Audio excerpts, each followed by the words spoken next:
WCBI News at 10 starts now.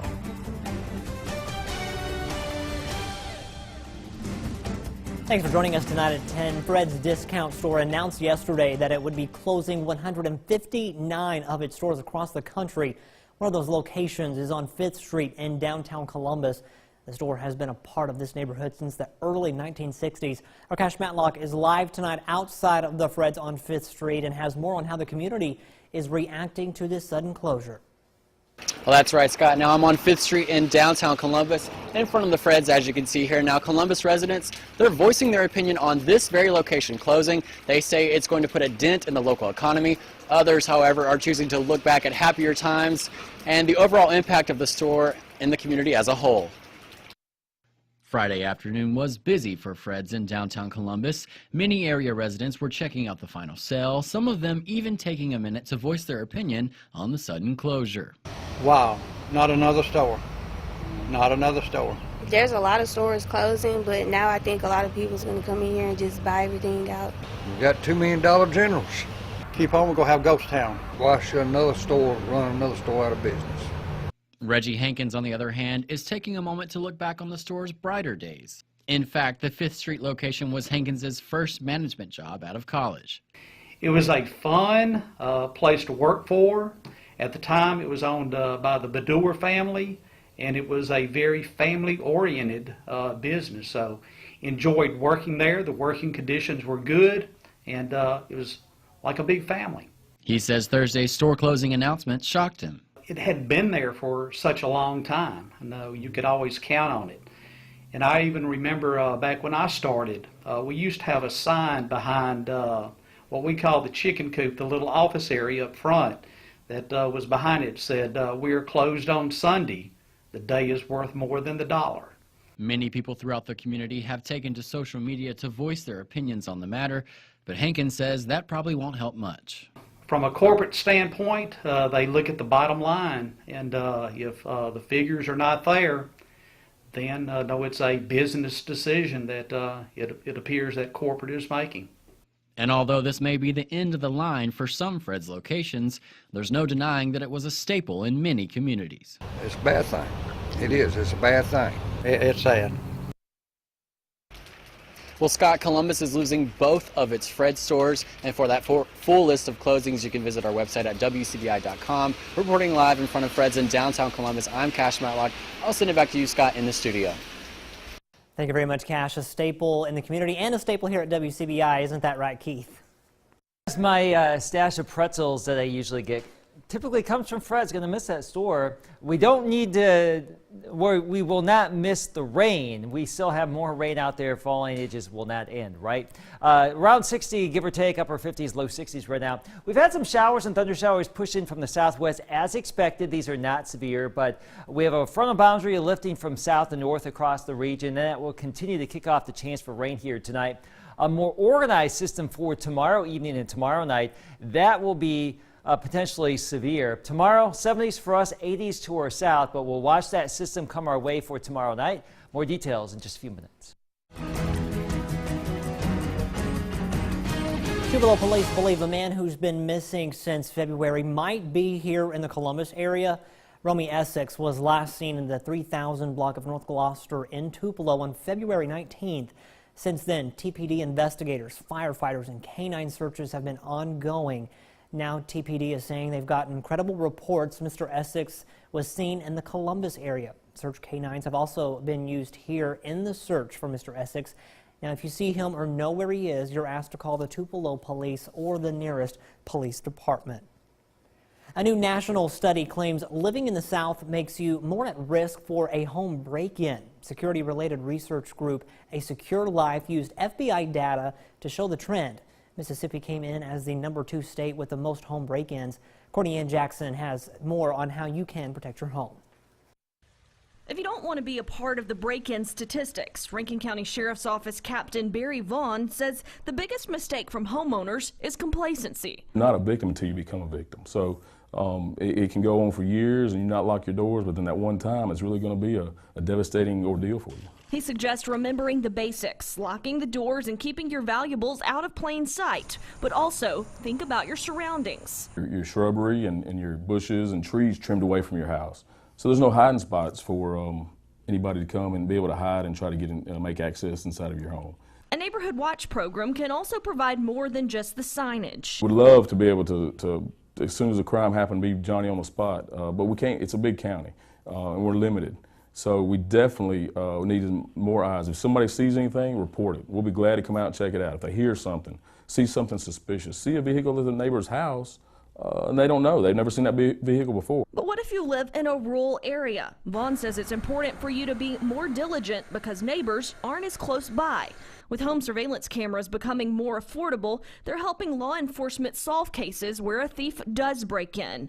Whether you live in the city or the county, just remember. You want to make it as hard as you can for them to be able to get into your home and take your valuables. Courtney Ann Jackson, WCBI News.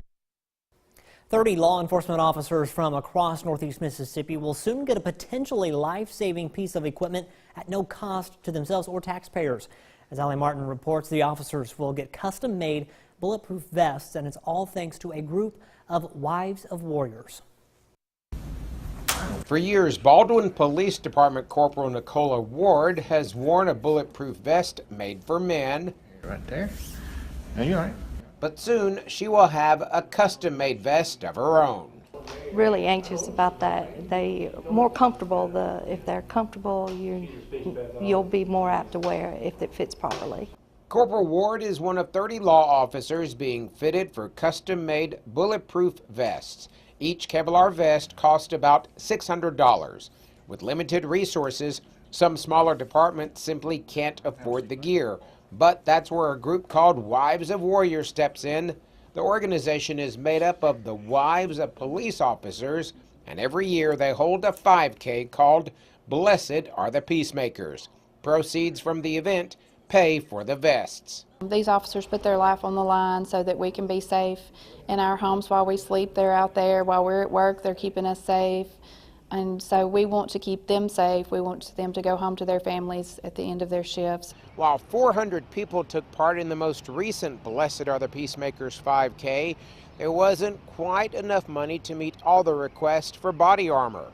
Rushing is hoping to get even more participants and sponsors for the upcoming run to help ensure that no officer is without the potentially life-saving vest. It's always a great and memorable and wonderful day just to let the law enforcement know that you appreciate what they do, you're supporting them, you're behind them, and the funds go to keep them safe, so it's a double benefit. Registration is open for the Blessed Are the Peacemakers 5K. That event takes place September 28th in Fair Park. In Tupelo, Allie Martin, WCBI News. For more information on how to register for the event, you can go to racesonline.com and look for Blessed Are the Peacemakers 5K. A few cool-looking roll clouds out there this evening. That was in Starkville tonight and also in Lamar County. Look at that. It looks imposing, but really not associated with any severe weather. But those are out there. We have some rain storms now. Bigger storms in about 24 hours. More after the break. Your WCBI First Alert AccuWeather forecast with Chief Meteorologist Keith Gibson. All right, here's our Alpha Insurance Camera Network, Columbus, Tupelo, Vernon, at Durham's Pharmacy, and in downtown Louisville, Mississippi on our Friday evening. We do have some wet weather, some showers and thunder showers around.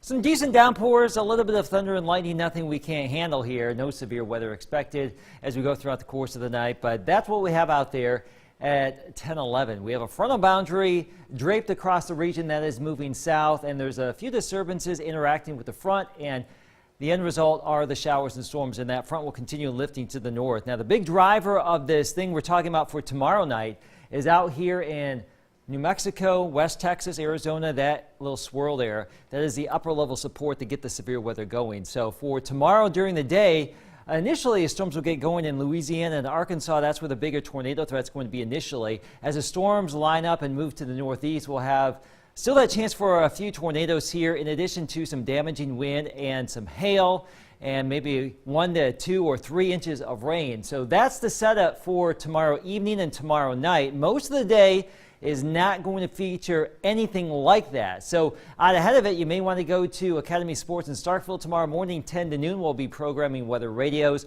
It's always good to have multiple ways to get warning information. Television, internet, your phone, weather radios, and we'll be there setting them up. Tomorrow, there could be a little bit of rain and thunder shower activity in the morning. We wake up to temperatures mainly in the 60s in the mid-morning hours. By the afternoon, becoming breezy. Temperatures in the 70s, but notice, not a lot of rain expected during the course of the afternoon hours. Let's just hope that we can get those afternoon things in, those outdoor activities, by the evening, as showers and storms becoming more likely again. Here's Futurecast picking up on the wet weather we have right now with that frontal boundary lifting to the north, and some of that could linger tomorrow morning.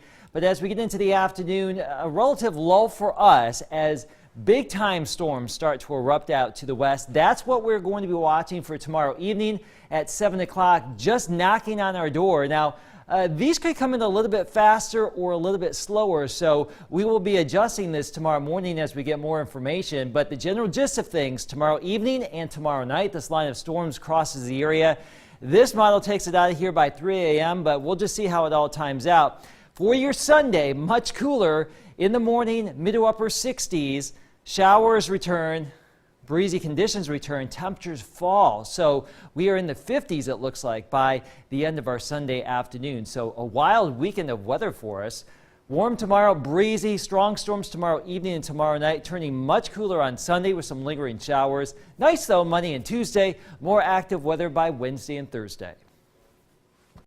Speaking of that severe weather, Monroe County residents will be able to use that school district's storm shelter if severe weather hits this weekend. The Monroe County School District will open the domes in Smithville, Hamilton, and Hatley, along with shelters in Becker and the one near the Monroe County Airport. Superintendent Scott Cantrell says his office makes the buildings available for the public whenever the need arises.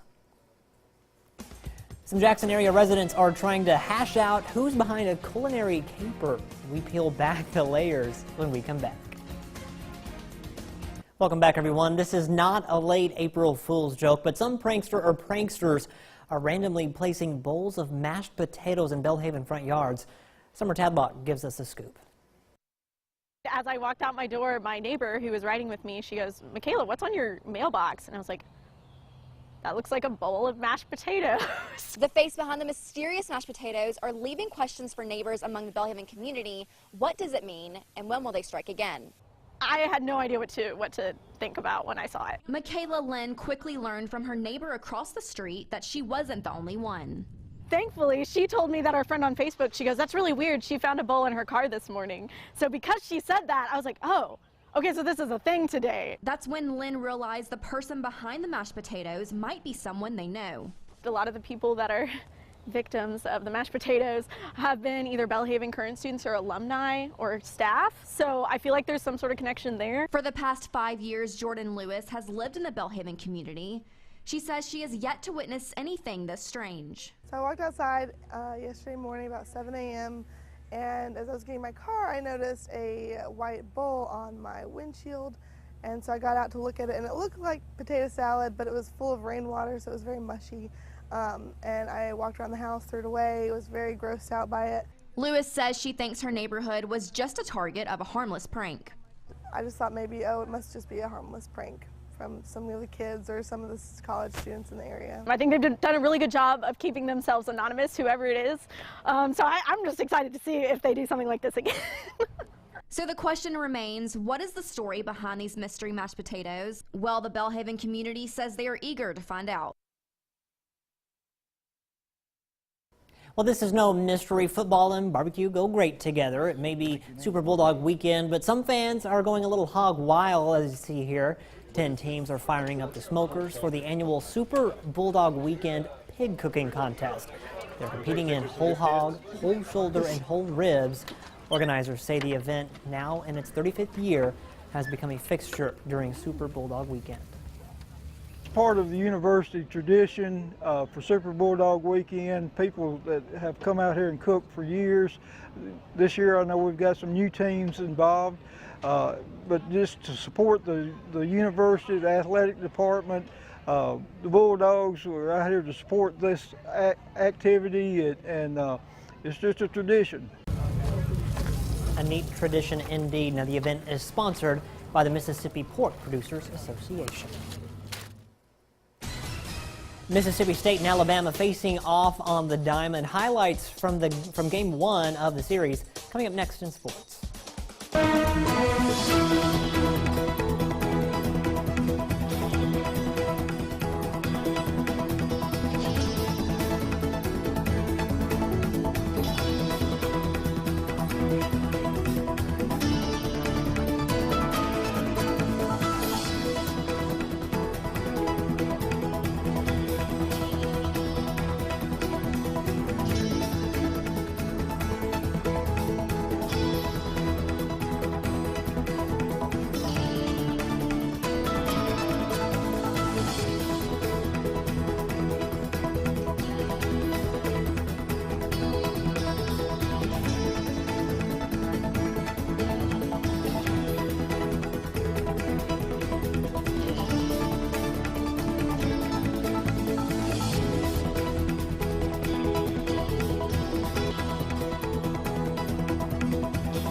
WCBI Sports with Courtney Robb.